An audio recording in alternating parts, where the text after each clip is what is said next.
दोस्तों, देश की सबसे चर्चित यूनिवर्सिटी जेएनयू एक बार फिर सुर्खियों में है। लेकिन इस बार वजह कोई सेमिनार या रिसर्च नहीं बल्कि यूजीसी के नए नियम और उस पर मचा बवाल है। जेएनयू कैंपस में बीती रात माहौल अचानक तनावपूर्ण हो गया जब साबरमती हॉस्टल के बाहर करीब 40 से 50 छात्र इकट्ठा हुए और उन्होंने उन लोगों के खिलाफ प्रदर्शन शुरू कर दिया जो यूजीसी के नए नियमों का विरोध कर रहे हैं। इस प्रदर्शन के दौरान छात्रों ने ब्राह्मणवाद का पुतला दहन किया और ब्राह्मणवाद, मुर्दाबाद, जातिवाद, हो बर्बाद जैसे नारे लगाए गए। इसके बाद पूरे कैंपस में बहस और बहस के साथ साथ आरोप प्रत्यारोप भी तेज हो गया है।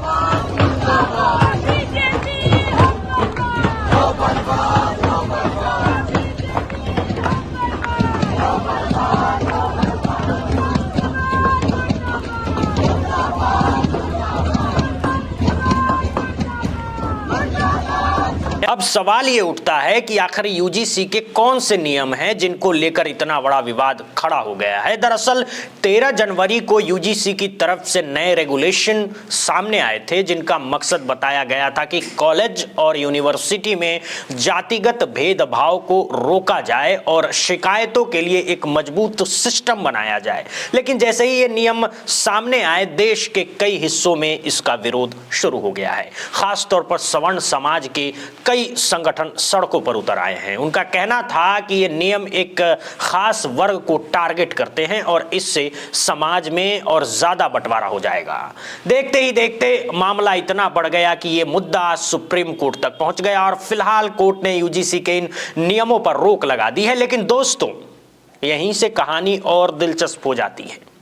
जहां एक तरफ सवर्ण समाज के संगठन यूजीसी के नियमों के खिलाफ प्रदर्शन कर रहे हैं, वहीं दूसरी तरफ जेएनयू के लेफ्ट समर्थक छात्र संगठन उन्हीं संगठनों के खिलाफ मोर्चा खोलते नजर आ रहे हैं। जेएनयू में प्रदर्शन कर रहे छात्रों का कहना है कि यूजीसी के नियमों को लेकर जानबूझकर गलत जानकारी फैलाई जा रही है और असली मुद्दे से लोगों का ध्यान भटकाया जा रहा है। छात्रों का आरोप है कि जो लोग पहले यूजीसी एक्ट का विरोध कर रहे थे, अब वही लोग इसे जातिवाद के चश्मे से देखकर पूरे देश में भ्रम फैला रहे हैं। हालांकि यह प्रदर्शन कल रात का बताया जा रहा है और यूनिवर्सिटी प्रशासन का कहना है कि फिलहाल कैंपस की स्थिति पूरी तरह सामान्य है। लेकिन सवाल यह है कि क्या यह शांति स्थायी है या फिर आने वाले दिनों में यह मुद्दा और बड़ा रूप ले सकता है। अब दोस्तों, इसी बीच देश के दूसरे हिस्से में एक और बड़ी खबर सामने आ रही है। उत्तर प्रदेश के बरेली से, जहां भीम आर्मी यूजीसी के समर्थन में सड़कों पर उतरती नजर आई है और यूनिवर्सिटी प्रशासन का कहना है कि फिलहाल कैंपस में स्थिति पूरी तरह सामान्य है। लेकिन सवाल यह है कि क्या यह शांति स्थायी है या फिर आने वाले दिनों में यह मुद्दा और बड़ा रूप ले सकता है। अब दोस्तों, इसी बीच देश के दूसरे हिस्से से एक और बड़ी खबर सामने आती है। उत्तर प्रदेश के बरेली से, जहां भीम आर्मी यूजीसी के समर्थन में सड़कों पर उतरी हुई नजर आ रही है। भीम आर्मी के कार्यकर्ताओं ने साफ कहा है कि चाहे सुप्रीम कोर्ट ने फिलहाल रोक लगाई हो, लेकिन यूजीसी के ये नए नियम लागू होना बेहद जरूरी है। उनका कहना है कि देश के कॉलेजों और स्कूलों में आज भी दलित, पिछड़े और आदिवासी छात्रों के साथ भेदभाव होता है और जब तक सख्त नियम नहीं होंगे तब तक ये भेदभाव खत्म नहीं होगा। बरेली में हुए प्रदर्शन के दौरान यूजीसी के नियम लागू करो, जातिगत भेदभाव बंद करो जैसे नारे लगाए गए हैं। यानी दोस्तों, आज देश में एक ही नियम को लेकर दो बिल्कुल उलट तस्वीरें सामने आ रही है। एक तरफ कुछ लोग इस नियमों को समाज को तोड़ने वाला बता रहे हैं, तो दूसरी तरफ कुछ लोग इन्हें सामाजिक न्याय की दिशा में जरूरी कदम बता रहे हैं। अब बड़ा सवाल यह है, क्या यूजीसी के नियम वाकई जातिगत भेदभाव खत्म करेंगे या फिर ये नियम समाज को और ध्रुवीकृत करेंगे? और क्या सुप्रीम कोर्ट की रोक के बाद सरकार कोई नया रास्ता निकालेगी? फिलहाल तो इतना साफ है कि यूजीसी का ये मुद्दा अब सिर्फ शिक्षा तक सीमित नहीं रहा है, बल्कि ये राजनीतिक, जाति और सामाजिक संतुलन से जुड़ा एक बड़ा राष्ट्रीय मुद्दा बन चुका है। जेएनयू से लेकर बरेली तक, कैंपस से लेकर सड़क तक, हर जगह इसी मुद्दे पर बहस चल रही है। अब देखना यह होगा कि आने वाले दिनों में सरकार, कोर्ट और छात्र संगठन इस पर क्या रुख अपनाते हैं। आप इस पूरे मामले को कैसे देखते हैं?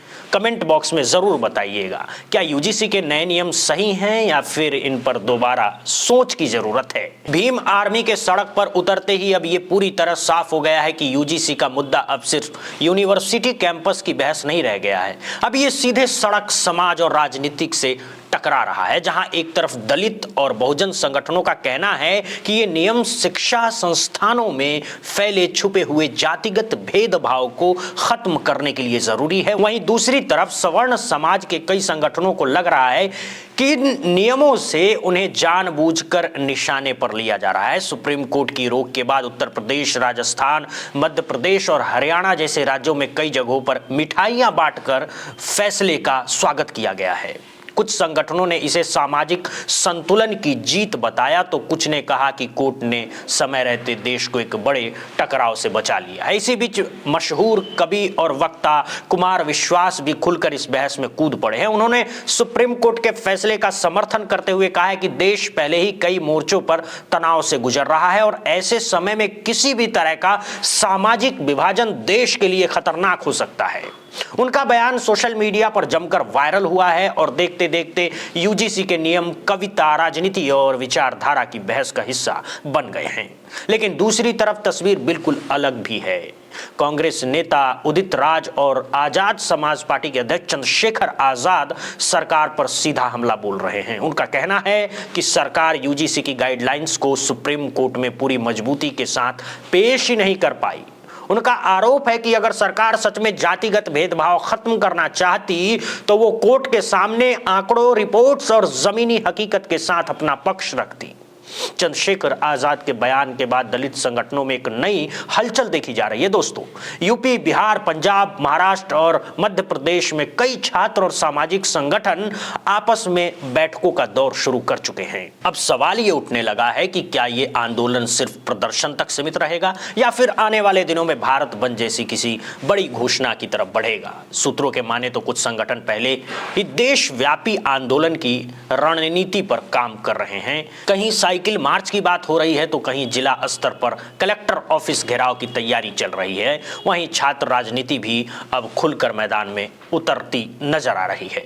JNU, Hyderabad central university, Allahabad university, Banaras Hindu विश्वविद्यालय और जामिया मिलिया इस्लामिया जैसे कैंपस में इस मुद्दे पर लगातार मीटिंग और पर्चेबाजी हो रही है। लेफ्ट समर्थित संगठन इसे सामाजिक न्याय की लड़ाई बता रहे हैं, तो वहीं एबीवीपी और अन्य संगठन इसे शिक्षा को राजनीतिक का मैदान बनाने की कोशिश बता रहे हैं। यानी साफ है कि हर पक्ष अपनी अपनी विचारधारा से इस नियम को देख रहा है।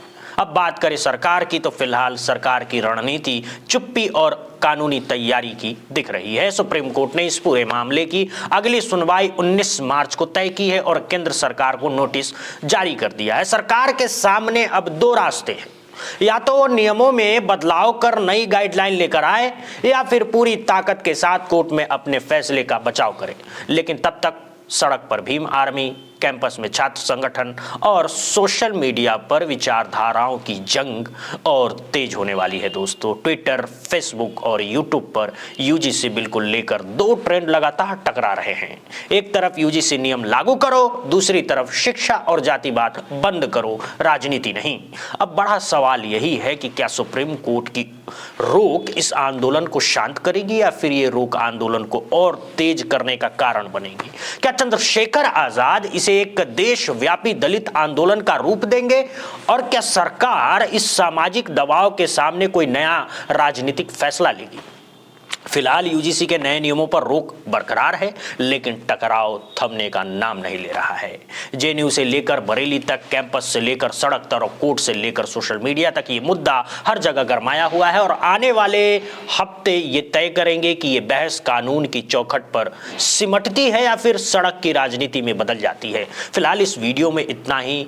जुड़े रहिए बुद्धा इंस्पायर्ड से, लाइक करिए, सब्सक्राइब करिए और देखते रहिए बुद्धा इंस्पायर्ड। दोस्तों, बहुत बहुत धन्यवाद, बहुत बहुत शुक्रिया।